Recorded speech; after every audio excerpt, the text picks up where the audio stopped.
Go. Okay, a device like this is called a synthesizer. So it's a standalone device that generates sound. So unlike a MIDI controller, which just generates the kind of the note information that gets sent into Ableton to control your software instruments, this thing itself is the instrument. It generates sound on its own. It has its own audio outputs at the back. Yeah. Okay, so it has its own audio output here, as you can tell from this big port here, and a bunch of other connections. Okay, but the main one we are concerned about is this big one here. Okay, because what we are concerned about today is how to record the audio off of this into your computer. Okay, so the thing about recording audio off of a device like this is that a device like this produces what is called an analog audio signal out of its output. These are called analog outputs. Okay, so basically they exist in the form of electricity moving up and down. Okay, but your computer cannot read that directly because the computer exists in the digital realm. It can only read back the audio if it's like kind of been converted into a digital format. So in its pure analog form, the computer can't read it. You can't really just connect it in. There's no like audio cable to USB thing that allows you to do that quickly. At least not that I know of. So that's where these boxes that Ben was going to point out. This is where these boxes come in handy. This is the Mackie Onyx. It's an audio interface that EML owns now. And also Ben has his own Steinberg CI2 Plus interface. Okay, they both perform basically the same function. What they do is they convert analog signals into digital information that can then be read and processed by your digital audio workstations like Ableton or Logic or whatever. Okay, so what I'm going to show now is how to connect this device into the interface. Okay, and basically it works like any other like kind of guitar. If you've seen some electric guitars, they have the same kind of outputs, these 1/4-inch outputs. Okay, so what I'm going to do is I'm just going to plug it in here like that for one end. Then the other end will have to go into the input of the interface. So this can stand. Okay, so for Ben's one is at the top. So these are what's known as combo jacks. So they can both put XLR cables, which are for microphones, or these kind of line instruments, which are these 1/4-inch cables. Okay, so it's been plugged in now. So yeah, this is what's called a mono-aural instrument, which means there's only one signal coming out, but some instruments might have left and right, so 2 cables will be needed. But for this one, it's just 1. Right, as we saw, right? My Steinberg is connected, and it's supposed to take audio from external input number 1. But let's play some notes. Okay, and before we play some notes, always make sure the main master volume is turned up. It's not no sound. Okay, so E-Reng is playing sound. There's another thing that I have to do, which is I have to turn up the input level on the Steinberg. Okay, but you can tell already from Ben's screen, there's a green level going up and down, which means it is receiving. Okay. Yeah. Now, why can't you hear any audio? Because my interface hasn't been connected to the speakers, guys. Okay. Yeah. Yeah. So generally, you would want to connect the interface to the speakers because that's how you get sound. So yeah, don't forget that step. Yeah. No, you might not get sound.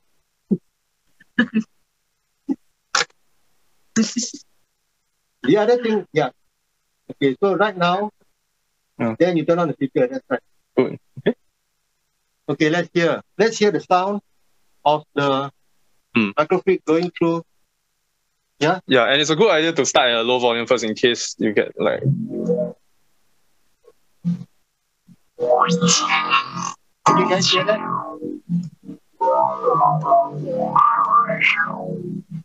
Can you hear that through Ben's system? Yes. Can, right?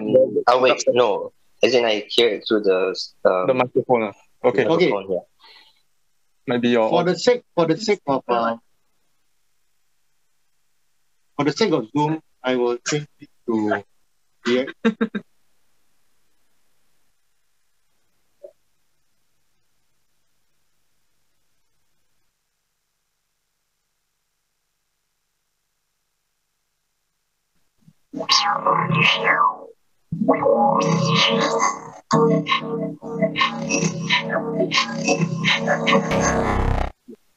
Okay.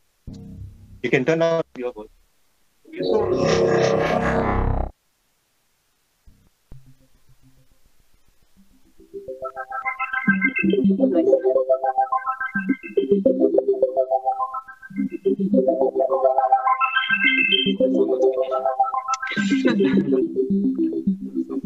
Skype call. Yeah, yeah, yeah.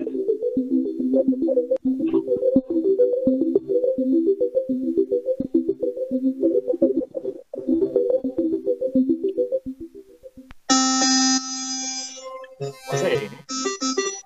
Yep.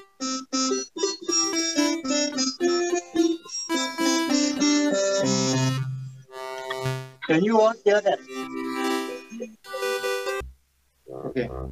On this interface, first of all, I have the master volume control.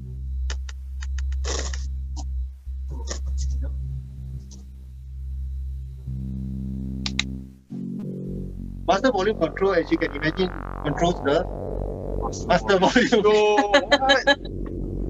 There's this one for phones. Phones controls the headphones. But actually what you really want to know is these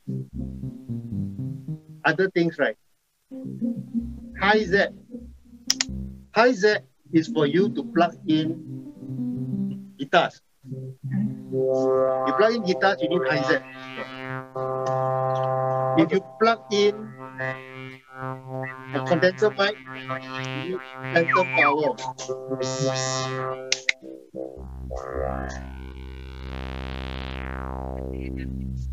Wait, cut the thing first. Okay, if you need the condenser mic, you need a phantom power. If you need plug in a guitar, you need high Z.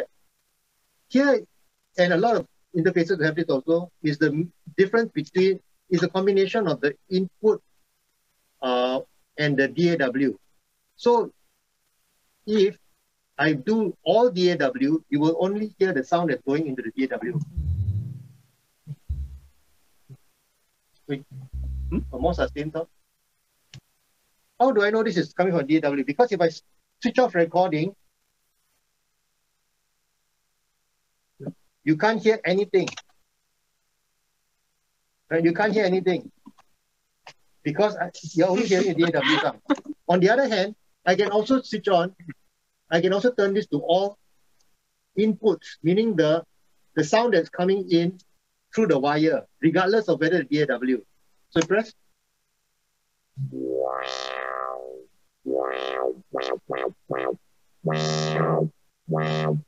And now you can hear the sound which is actually coming through the speakers, right? You can hear the sound coming through the speakers which is being caught on the earphone. Why do you want to do this? Because sometimes you only want to hear what is being recorded. Sometimes you only want to hear. Okay. Sorry. Sometimes you only want to hear what is being recorded. Sometimes you only want to hear what is being in the DAW. Sometimes you want to balance them. So because of that balance, you have the next level there. So I'm going to turn the thing back on again. And here we have different settings here. I'm going to go back to all DAW. If you have in, you will hear the sound directly of what E-Reng is playing. The interface will send it straight to your ear. If I go into output, when you press it, the sound goes into the Ableton Live first, then comes out again. You could add a millisecond delay. So let's see him press. You press the bassline. Oh, there is a delay, right? Yeah. You can see there is a time delay, right? Compared to if we just hear in, less delay, right? It is more clearly what's going through the Whereas if you direct like monitoring from the interface, there's zero delay. Just now when you're doing just straight. Yeah, whereas if you turn the knob to all input, you will hear literally the sound. So this is going to be important when you're playing something like what you played just now, which is like It's actually quite hard to play because there's a time lag. So I can't really synchronize properly because of the delay. Then it's even worse if you're trying to sing. Sure. Because you sing your voice out, then you suddenly hear yourself come back like half a second later, it will throw you off. Yeah. So what you want to do is, you want to use Mac. Eh. When you're recording, yeah. What you can do is you can actually turn off the DAW. That's what I do. And this seems weird, right? How come I'm turning off the DAW? Because this way I can turn up the sound. I can turn my mix knob to the center. You hear both the natural sound of the synth going into the interface, and you hear Ableton Live. So Ableton Live will be giving you all the other tracks, other background music, and the interface will give you back your own sound. So to demonstrate this, I'm going to put in a beat so that E-Reng can play along with the beat. Right? What kind of beat do you want? House beat, trance beat, hip hop beat? House. Then I can play acid. Okay. Let's. I know E-Reng you can play for like 3 hours or so, but I'll just give you like 32 bars. Okay. 32 bars. You can play whatever you like, right? And then we'll record you. Bro. Huh? You said you can play whatever you like. I'm turning on the metronome so that you need a metronome. Actually, it will give you because the beat have to counting is so the counting is 1 bar or 2 bar. 1 bar. 1 bar enough, huh? So you'll give him 4, 3, 2, beat. And then to the 1 bar here, right? Okay, so ready.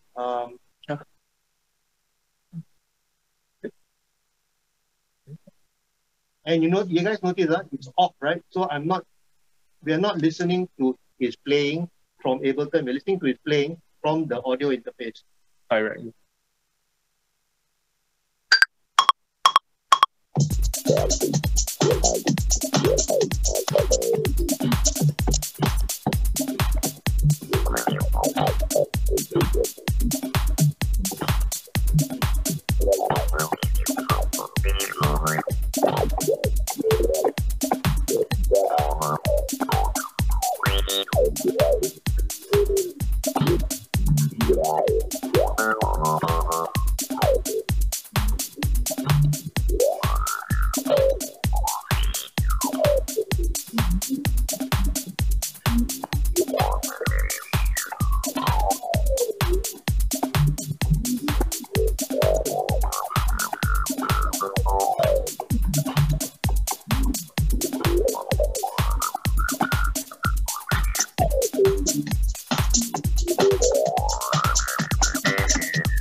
Okay, then.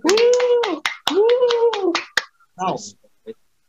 How come like so constant like that? I think maybe the input gain was very low. So the input gain was actually very low, but it's okay because we can always increase here. When we go into the clip view, right, we can always increase the gain. Then we can see. This is what you actually get. Right? The sound quality in digital recording is good enough that you don't need to really worry about low input. You just worry about too high.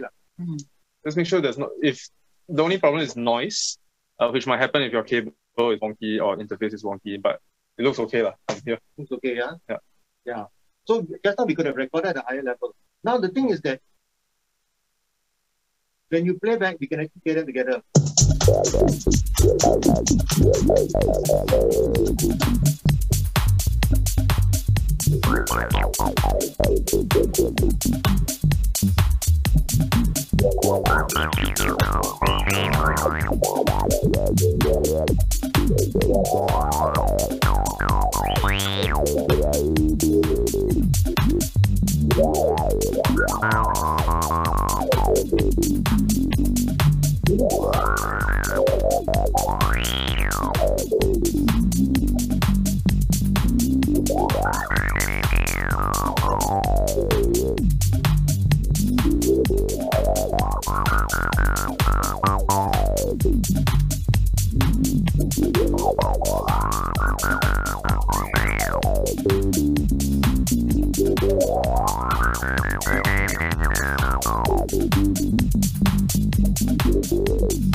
Okay, so now you found there seems to be slightly off. Is it? And anybody can figure out why is it slightly off?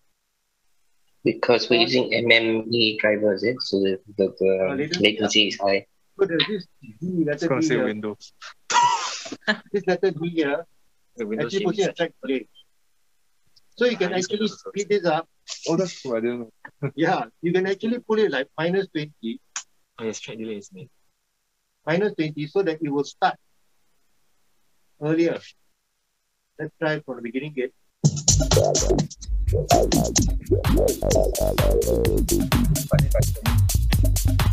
It's actually a bit too early now, so you have to like fine tune until. Yeah, you But can fine tune now.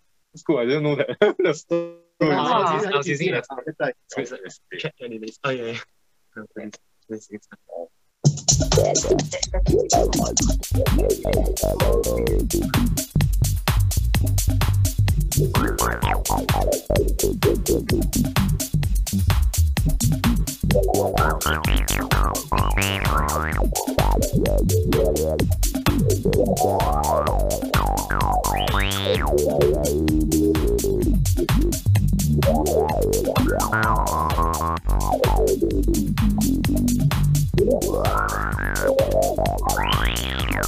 the timing now? better. Better? You want it? You want the bass playing to go further back or further front? I think further front a bit. Further front. What Okay, I so feel. that's Like that. minus what? -20? I think 19. -18. Okay. Yeah.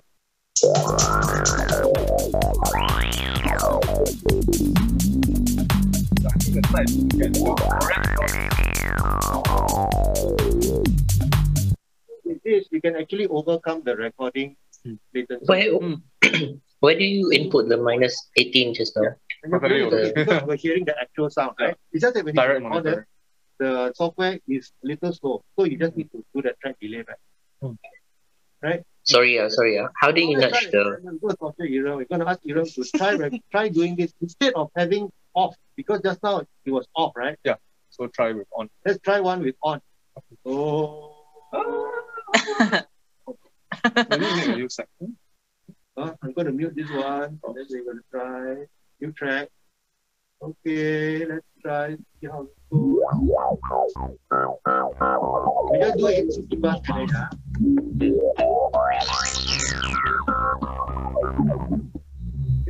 Are you hearing two at the same time? Yes, I'm hearing. I think through Zoom.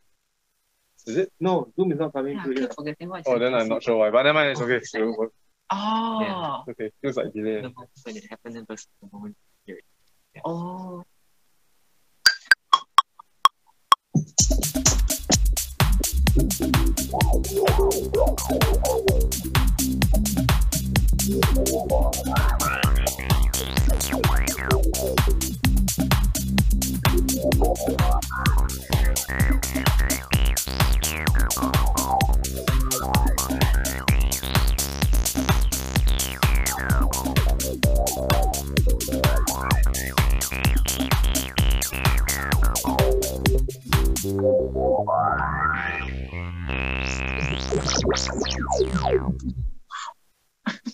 Okay, how do you feel now playing that with the thing, with the instead of off? Yeah, you have to adapt to it, but I'm actually Yeah. can. Okay, E-Reng is actually able to compensate because you can hear him adjusting his playing as he goes along. But you can see also that It's a some bit of the notes are not. It's harder to do it. Okay, so we'll just pick up this one and go back. So remember, when you're recording off, I know it seems strange, but instead of using the software to monitor, use the interface to monitor. Now you understand, Christy, your question? Yeah, I think so. Yeah. But the downside to this is that if you want to live process audio, you can, right? With off, because you're just hearing this. Yeah, you will hear it dry lah. Hear it dry. But if no interface, If no interface, meaning you're plugging into the microphone jack. Yeah, because this, I mean, you would need an interface to plug it in anyways. You can plug it in the microphone jack, but the quality is bad. Because the microphone jacks are not If you're meant. using so next question, if you're using a USB microphone, Your USB microphone, you should buy the one with the headphone jack on it. Oh yeah, that one I got. Then take the headphone jack, get the headphone from the microphone. Right? Yeah. Yes. That's how you do it. Because your microphone really. is not, your USB microphone is actually your audio interface. That's why it's more expensive than the non-USB. Yeah, that's right. So you can actually listen to your music and your singing through the headphone. Yeah. What mic is that? ATR? Is it? But that one is getting used to. I think it's getting used to. No, actually, it's like I'm okay if it's off. Then later I listen. But the direct monitoring on, then very weird. Like you sing that echo back, sing that echo back. Okay, so this is actually a question for you choir people, right? You choir people. Right? I feel a bit weird about it. Or maybe it's not used to. Okay. So for you choir people. Okay lah, singer. Sean is included. No. Oh yeah. Oh dear. Yeah, okay, please. Welcome. So for singers, there are many ways to record, right? And I do this because I have to record vocals. I have to record vocals, not for me. So when we record vocals at home, there's a couple of ways of doing it. One is to have one ear on and one ear not hearing, right? Because then you can hear your natural sound in the room rather than the sound of your voice going into your ear, which is you're not used to it. Or if you're really used to it, then you put both headphones on. Yeah. And the third one, most extreme, is don't use headphones at all. Just hear the music and sing, and you have no idea how your voice sounds like until you left at the recording. That's what I did. Okay. Also can. I did it without music. I just sing like that, then off.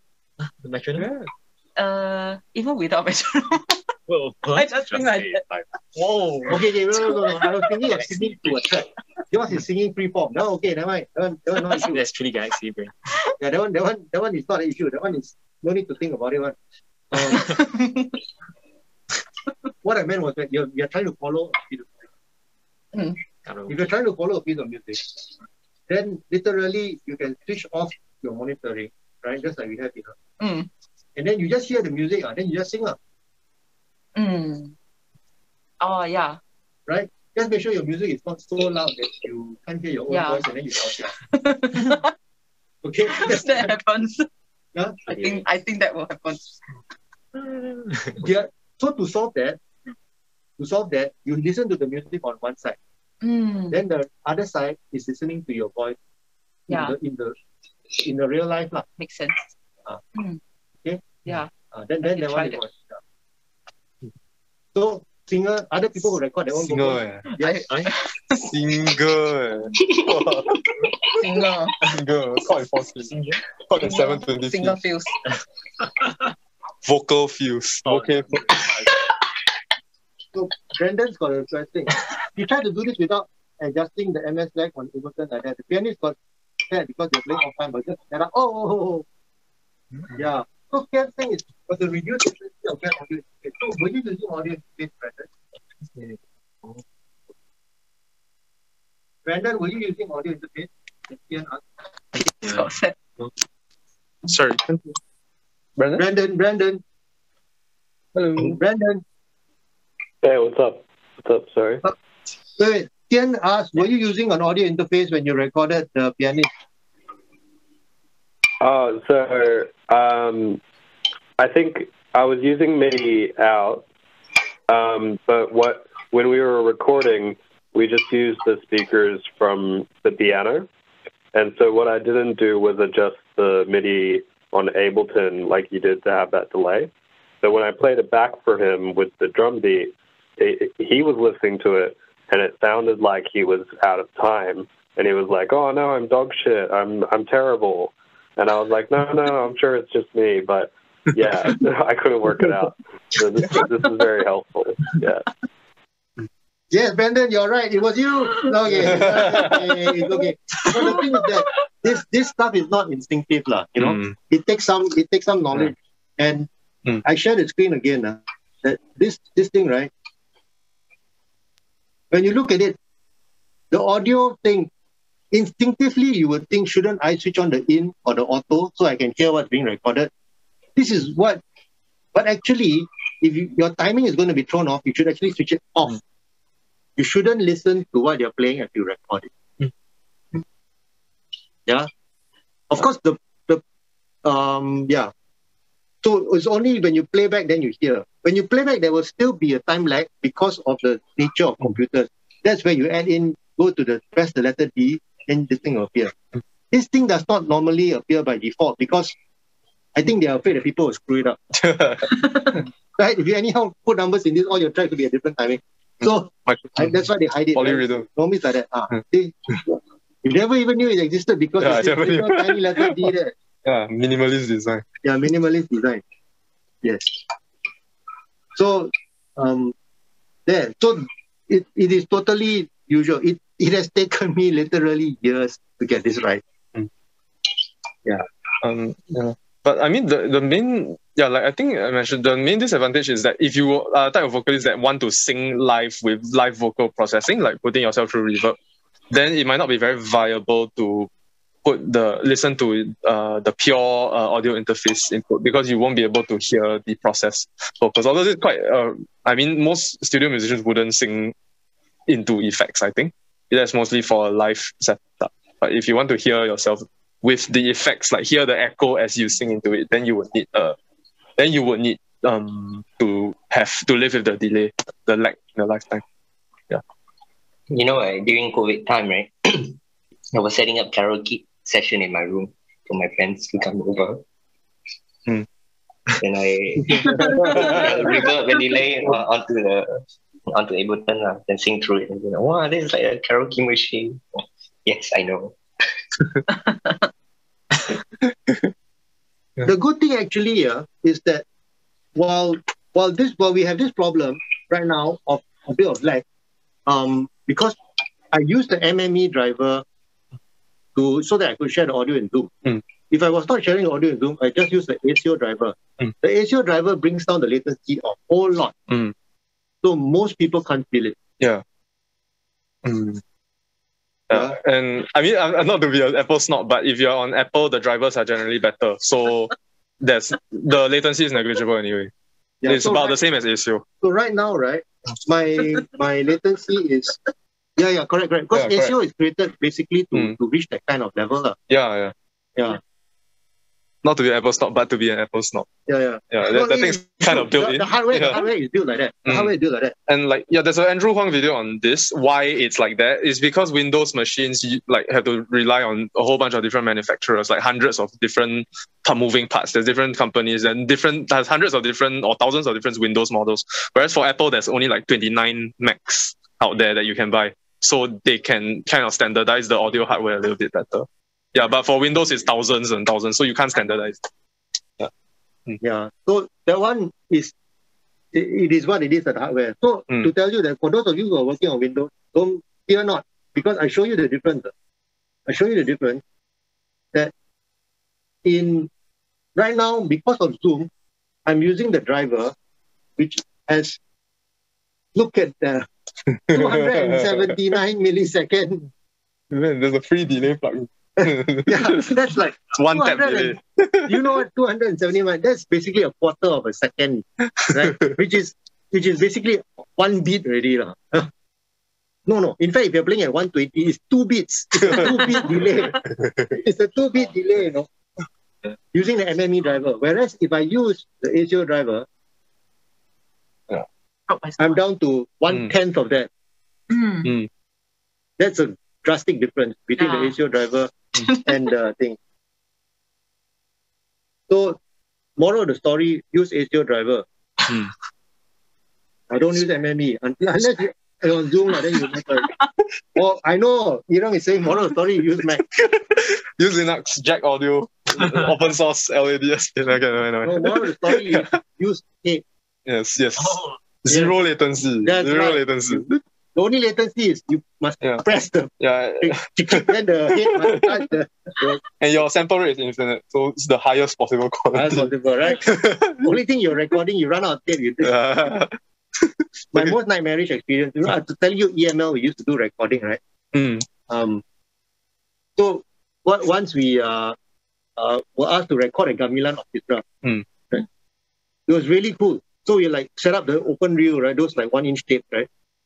And 1-inch tapes basically, okay, so 1-inch tape, let me tell you, tape is expensive. So to get a 1-hour tape reel is a big deal. And we were told, okay, these guys are just going to do kind of like 20-minute, gamelan piece, right? So we had already recorded, I think Chinese orchestra or whatever. So we had half an hour of tape left. So he said we're going to do a recording of a 20-minute gamelan orchestra. Yeah, we still got 10-minute buffer, right? We were young and did not understand that gamelan orchestras are improv. So they were playing ding ding ding ding ding ding ding ding ding ding ding, and we're going like, oh man, cool man, zoning out.